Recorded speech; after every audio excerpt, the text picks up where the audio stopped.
Hi hello నమస్తే, this is Suvarna. Welcome to Suman TV. ఈరోజు నాతో పాటు స్టూడియోలో ఉన్నారు స్పిరిచువల్ గురు అనంత సాయి కృష్ణ గారు. సో ఈ రోజు ఏ విషయాలు డిస్కస్ చేయబోతున్నారు, దేని గురించి చెప్పబోతున్నారు, ఆయనతో మాట్లాడి మరిన్ని విశేషాలు తెలుసుకుందాం.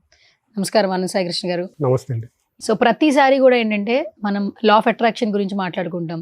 ప్రతి ఒక్కరికి డబ్బు అనేది చాలా ఇంపార్టెంట్. ఆ డబ్బు అనేది అందరికీ అందుబాటులో ఉండాలి, లేదంటే యూనివర్స్ మనకి హెల్ప్ చేయాలంటే ప్రతి ఒక్క టాపిక్ గురించి మనం డిస్కస్ చేస్తూ ఉన్నాం. బట్ ఈ రోజు మాత్రం అందరి లైఫ్లో మనీ అనేది కీ రోల్ ప్లే చేస్తుంది. డబ్బు మన దగ్గరికి రావాలంటే అసలు మన వ్యక్తిత్వం ఎలా ఉండాలి, మన వ్యక్తిత్వం మార్చుకోవడం వల్ల యూనివర్స్ మనకి ఏ విధంగా హెల్ప్ చేస్తుంది? చూడండి, ఫస్ట్ వ్యక్తిత్వం మారాలంటే మనలో ఉన్నటువంటి ఆలోచనలు మారాలి. ప్రతి ఒక్కరు ఎలాగుంటారంటే డబ్బు అనే లోపు పేదరికమైనటువంటి ఆలోచనలతో ఉంటారు. అంటే వ్యక్తి పేదరికంలో ఉండట్లేదు, ఆలోచనలు పేదరికంలో ఉంటుంది. పేదరికం అంటే ఏంటి? లేదు అని అర్థం. కొంతమంది రోజు గడవడానికి లేకపోయినా కూడా వాళ్ళు ఆనందంగా ఉంటారు. కొంతమంది దగ్గర వాళ్ళు అనుకున్నంత డబ్బు కన్నా ఎక్కువ ఉన్నా కూడా సాటిస్ఫాక్షన్ లైఫ్ అనేది లీడ్ చేయలేకపోతున్నారు. అంటే ఒక్కొక్కరు ఒక్కో రకమైన పేదరికంలో ఉంటున్నారు. డబ్బు ఉన్నవాడికి ఆరోగ్యానికి సంబంధించిన పేదరికం, ఆరోగ్యం డబ్బు ఉన్నవాడికి రిలేషన్లో ఉన్నటువంటి పేదరికం, ఈ మూడు మనిషిని ఏం చేస్తాయంటే మానసికంగా ఆనందంగా ఉండనివ్వము. కాబట్టి మనిషికి ఫస్ట్ ప్రాబ్లం వచ్చేసి మనం చాలాసార్లు మాట్లాడుకున్నాం, డబ్బు, రిలేషన్, హెల్త్ అని. ఈ మూడు ఎలాగుంటాయంటే ఒకదానికొకటి ఇంటర్లింక్ అయి ఉంటాయి. ఈ మూడిట్లో మెయిన్ వచ్చేసి డబ్బు అండి. ఈ డబ్బు ఉంటే మిగతా రెండింటిని మేనేజ్ చేయొచ్చు. డబ్బు లేకుండా మిగతా రెండు ఉంటే మనిషికి ఎలా ఉంటుందంటే సాటిస్ఫాక్షన్ లైఫ్ అనేది ఉండదు. కాబట్టి ఫస్ట్ వ్యక్తి ఏం చేయాలంటే అతని ఆలోచన విధానాలు మార్చుకోవాలి. ఇక్కడ చూడండి, ఫస్ట్ ఉదయం మనిషి నిద్ర లేవగానే మనిషికి వచ్చే ఆలోచనలు ఏంటంటే గతం గురించే ఉంటాయి. మీరు భవిష్యత్తు గురించి ఉండదు. ఒకవేళ ఆ వ్యక్తి భవిష్యత్తు గురించి ఆలోచన చేశాడు అనుకోండి, భయంతో కూడుకున్న ఆలోచనలు చేస్తాడు. ఫస్ట్ ఎలాగుంటే ఒక వ్యక్తి ఉదయం నిద్రలేవగానే గతం గురించి ఆలోచన చేస్తాడు. నిన్న ఏం జరిగింది, మొన్న ఏం జరిగింది, అటు రోజు ఏం జరిగింది అనేది. ఎప్పుడైతే ఒక వ్యక్తి గతం గురించి ఆలోచన చేసుకుంటూ ఉంటాడు, ఏమవుతుందంటే ఆయన చేసే ఆలోచనలు నెగిటివ్ పరమైన ఆలోచనలకు వెళ్ళిపోతూ ఉంటాడు. ఆయనకి తెలియకోకుండానే, ఇప్పుడు మనం ఉన్నామండి, ఒక ఆలోచన చేసామనుకోండి, మనకి తెలియకోకుండానే మనం మొదట చేసిన ఆలోచనకు ఒక హాఫ్ అన్ అవర్ తర్వాత చేసిన ఆలోచనలకు సంబంధం ఉండదు. ఎందుకంటే గతం అనేది పాస్ట్కి వెళ్ళిపోతూ ఉంటుంది. మనం నిన్న గురించి ఆలోచన చేసామని ఇప్పుడు ప్రజెంట్లో ఉండి నిన్న జరిగిన ఒక నెగిటివ్ విషయాలు ఒక 2 నిమిషాలు ఆలోచన చేస్తే దానికి ఇంకోటి దాని బ్యాక్ సైడ్ జరిగినటువంటి ఆలోచనలు ఇంటర్లింక్ అయింటాయి. అలా చేస్తూ ఏమవుతుందంటే మనిషి నిన్నటి నుండి స్టార్ట్ అయిన ఆలోచన గతం ఒక 1 year, 2 years, 3 years బ్యాక్ వెళ్ళిపోతాడు. ఆలోచనలు చేసుకుంటూ గతంలోకి వెళ్ళిపోతాడు. గతం ఎలాగుంటుందంటే గతం మొత్తము బాధతో కూడుకొని ఉంటుంది. ఒక వ్యక్తి ఎప్పుడైతే బాధలో ఉన్నాడంటే ఆయన గతం గురించి ఆలోచన చేస్తున్నాడంటే అర్థం. అలాంటప్పుడు ఏమవుతుందంటే భవిష్యత్తు గురించి ఆలోచన చేయాలంటే అప్పుడు కంపేర్ చేసుకుంటాడు. గతం ఇలా జరిగింది, భవిష్యత్తు గురించి ఆలోచన చేయాలంటే భయపడతారు. అంటే రేపటి అనేది ఎలా జరుగుతుంది అనేది.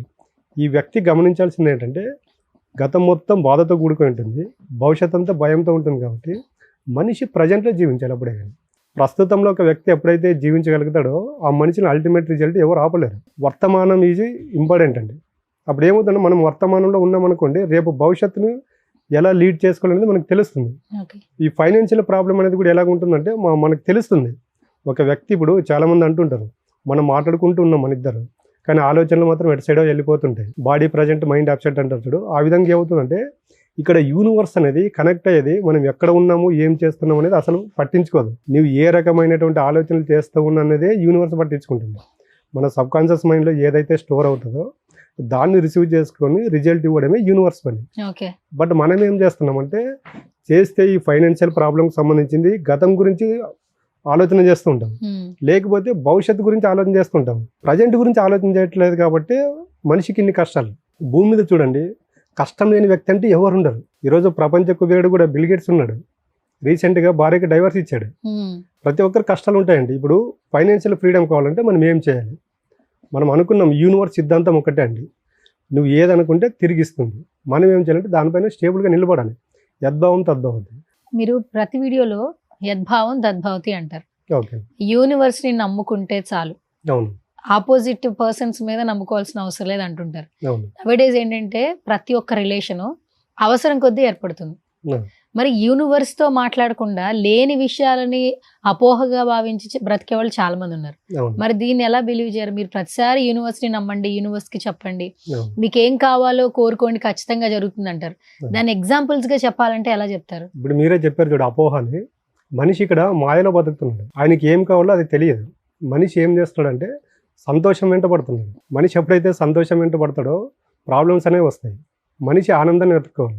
సంతోషం అనేది ఎలాగుంటుందంటే అన్పర్మనెంట్. అది ఈ రోజు మనం ఏదైతే కోరుకున్నామో అది మనకు దక్కిందనుకోండి, ఆ పూటకి సంతోషం ఉంటుంది. బట్ రేపు మళ్ళీ దానికన్నా బెటర్గా కోరుకోవాలనుకుంటాం. ఆ బెటర్గా కోరుకోవాలనుకున్నప్పుడే మనిషి ఇంకా కష్టంలోకి వెళ్ళిపోతాడు.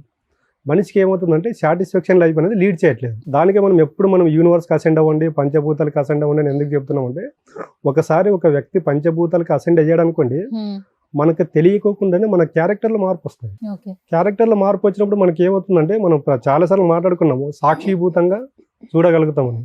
అప్పుడు ఏమవుతుందంటే మనిషికి ఎన్ని ప్రాబ్లమ్స్ వచ్చినా కూడా సాక్షిభూతంగా చూడగలుగుతాడు. ఫైనాన్షియల్ ప్రాబ్లం వచ్చినా కూడా నాకు ఈ ఫైనాన్షియల్ ప్రాబ్లం ఎందుకు వచ్చింది, ఒక 1 year బ్యాక్ నా ఫైనాన్షియల్ ప్రాబ్లం ఏంటి, ఈ రోజు నా ఫైనాన్షియల్ ప్రాబ్లం ఏంటి, ఈ రెండు బేర్ చేసుకొని ఫ్యూచర్ ప్లానింగ్ ఎలాగ ఉండాలనేది ఆ మనిషి ఒక క్లారిటీకి వస్తాడు. ఆ క్లారిటీకి వచ్చినప్పుడు ఏం చేస్తాడంటే, భవిష్యత్తు బాగుండాలంటే ఏం చేయాలి ఫైనాన్షియల్గా అనేది దాన్ని ఒక ప్రణాళిక వేసుకుంటాడు. ఆ ప్రణాళికలో ఎప్పుడైతే ప్రాక్టికల్గా ఎంట్రీ అవుతారో 100% రిజల్ట్ ఉంటుందండి. కాబట్టి మనిషి ఇప్పుడు అపోహల్లో బతుకుతున్నాడు. ఆయనకి ఏం కావాలో ఆయనకే క్లారిటీ లేదు. ఒకవేళ క్లారిటీ ఉన్నా దానిపైన స్టేబుల్గా నిలబడతారంటే స్టేబుల్గా నిలబడట్లేదు. ఈ రోజు ఉదయం ఒకటి కోరుకుంటారు, మధ్యాహ్నం ఒకటి కోరుకుంటారు, నైట్ అయ్యేలోపు ఇంకొకటి కోరుకుంటారు. ఒక వ్యక్తి ఒక రోజున ఇన్ని కోరికలు కోరుకున్నప్పుడు నీకు యూనివర్స్ ఏది ఇస్తుంది? యూనివర్స్ ఏం చెప్తుందంటే, నువ్వు బలంగా నాకు ఒకటే అప్పు చెప్పు, నేను ఆ పని నీకు చేసి పెడతా ఉంటుంది. బట్ మనం ఏం చేస్తున్నామంటే గంటకు ఒకటి యూనివర్స్కి అప్లై చేస్తూ ఉంటాం. ఏదైనా కోరుకునేది కొంచెం బలంగా కోరుకోవాలి, అది కూడా చాలా జెన్యున్ గా కోరుకోవాలి. అంతేనా? జెన్యున్ గా కోరుకోవాలి, దానిపైన స్టేబుల్ గా నిలబడాలి. ఇప్పుడు మనం గంటకి ఇప్పుడు ఒక వ్యక్తి ఒక పని చేస్తూ ఉంటాడు, ఆయనకు 10 నిమిషాలకు పని 10 నిమిషాలకు పని చెప్పాడంటే ఏం చేస్తాడు? ఆయన డిస్టర్బ్ అవుతాడు కదా, ఏ పని సక్రమంగా చేయడు. యూనివర్స్ కూడా అలాగే.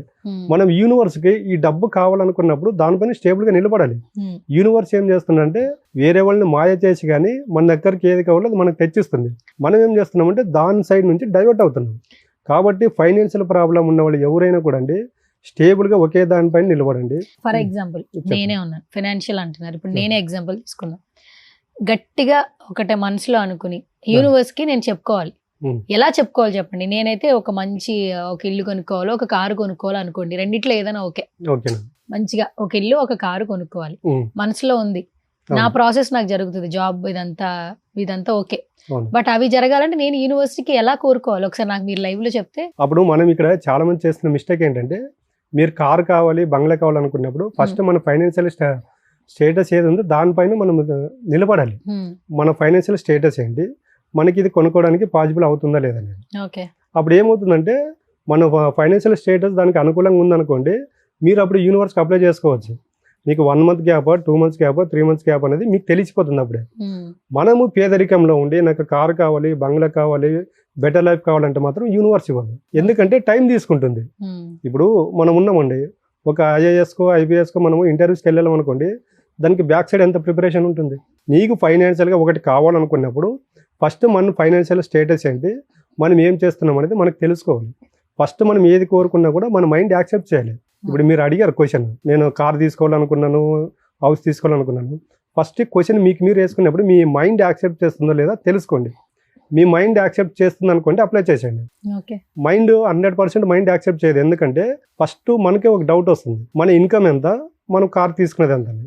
ఆ డౌట్ మనకు వచ్చినప్పుడు ఏం చేస్తుందంటే యూనివర్స్ సపోర్ట్ చేయదు. ఫస్ట్ నేను ఏం చెప్తున్నానంటే ప్రాక్టికల్గా మనం ఎప్పుడు 41 days ఎందుకు చెప్తున్నామంటే, ఈ 41 days ఏదైతే మనము నేచర్కి యూనివర్స్కి అసెండ్ అయిపోతామో రోజు మన క్యారెక్టర్లో మార్పు వస్తుంది. మన క్యారెక్టర్లో ఎప్పుడైతే మార్పు వస్తుందో అప్పుడు ఆటోమేటిక్గా ఈ ఫైనాన్షియల్ ఫ్రీడమ్ సంబంధించినటువంటి అవకాశాలు కూడా మన దగ్గరకు రావడం అనేది జరుగుతుంది. Thank you so much Anand Sai Krishna garu. Yes guys, చూస్తున్నారు కదా, స్పిరిచువల్గా ఏంటంటే ఎలాంటి పర్సన్స్ అయినా కూడా ఆ జర్నీ స్టార్ట్ అయిన తర్వాత పంచభూతాల గురించి, యద్భావం తద్భావతి గురించి చెప్తూ ఉంటారు. ఈ ఓట్సే కొత్తగా ఉన్నాయి, వీటిని ఫాలో అవుతుంటే అసలు మంచి జరుగుతుందని చాలా మంది క్వశ్చన్ చేసుకుంటారు. ఏదైనా ఒక మంచి పని చేసేటప్పుడు లేదంటే ఏదైనా మంచి జరగాలనుకున్నప్పుడు ఆ రోజు పర్టికులర్గా ఒక టైము డేట్ ఫిక్స్ చేసుకుని టెంపుల్కి వెళ్ళి భగవంతుడిని దర్శించుకునే రోజుల్లో రైట్ నో బ్రతుకుతున్నాం. సో ఒక్కసారి పంచభూతాలకి అసెండ్ అయితే మన జీవితంలో చాలా మార్పులు చోటు చేసుకుంటాయని స్పిరిచువల్ గురు అనంత్ సాయి కృష్ణ గారు చెప్తూ ఉన్నారు. సో ఆయన చెప్పిన మాటలు మీకు బాగా మోటివేషనల్గా అనిపించినా లేదా స్పిరిచువల్గా ఇంకేమైనా డౌట్స్ ఉన్నా తెలుసుకోవాలనుకున్నా కూడా స్క్రీన్ మీద కనిపిస్తున్న నెంబర్స్కి కాల్ చేయొచ్చు. ఆర్థికంగా, భౌతికంగా అంటే రిలేషన్స్ పరంగా కావచ్చు, ఫినాన్షియల్ పరంగా కావచ్చు, హెల్త్ పరంగా కావచ్చు, స్పిరిచువల్ పరంగా కావచ్చు, ఏదైనా కూడా డౌట్స్ ఉంటే ఆయనతో మాట్లాడి క్లియర్ చేసుకోవచ్చు. ఆన్లైన్, ఆఫ్లైన్ క్లాసెస్ కూడా అవైలబిలిటీ ఉందండి. సో మోర్ డీటెయిల్స్ కోసం స్క్రీన్ మీద కనిపిస్తున్న నెంబర్స్కి కాల్ చేయండి.